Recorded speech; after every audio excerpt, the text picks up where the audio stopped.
بسم اللہ الرحمن الرحیم۔ شروع اللہ کے پاک نام سے جو بڑا مہربان اور نہایت رحم کرنے والا ہے۔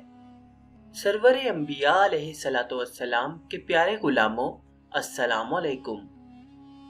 حضرت جنید بغدادی رحمت اللہ جوانی کے دور میں بڑے زبردست پہلوان تھے۔ خلیفہ وقت کی طرف سے اعلان تھا کہ جو انہیں پچھاڑ دے گا اسے 10,000 اشرفیاں انعام میں دی جائیں گی۔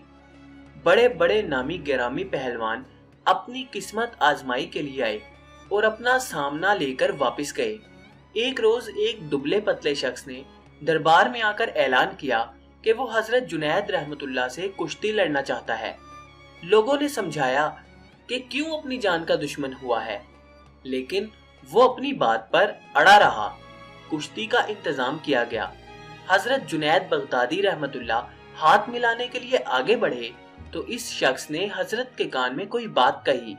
اس کے بعد ایسا معلوم ہوا کہ جیسے حضرت کی جان نکل گئی ہو۔ اس دبلے پتلے شخص نے حضرت کو چند لمحوں میں پچھاڑ دیا۔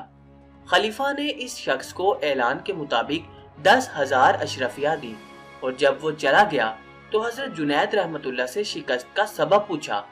آپ نے فرمایا، اس شخص نے کشتی شروع ہونے سے قبل میرے کان میں یہ کہہ دیا تھا کہ میں سید ہوں۔ بس اس کی بات میرے دل کو چاٹ گئی۔ میں نے دل میں کہا تف ہے میرے اوپر کہ میں سید کو پچھاڑوں۔ چنانچہ اس کے سامنے بالکل بے بس ہو کر رہ گیا۔ اسی رات آپ نے حضور علیہ الصلوۃ والسلام کو خواب میں دیکھا۔ سرکار دو عالم صلی اللہ علیہ وآلہ وسلم نے فرمایا، تم نے ہماری اولاد کے ساتھ بڑا اچھا سلوک کیا۔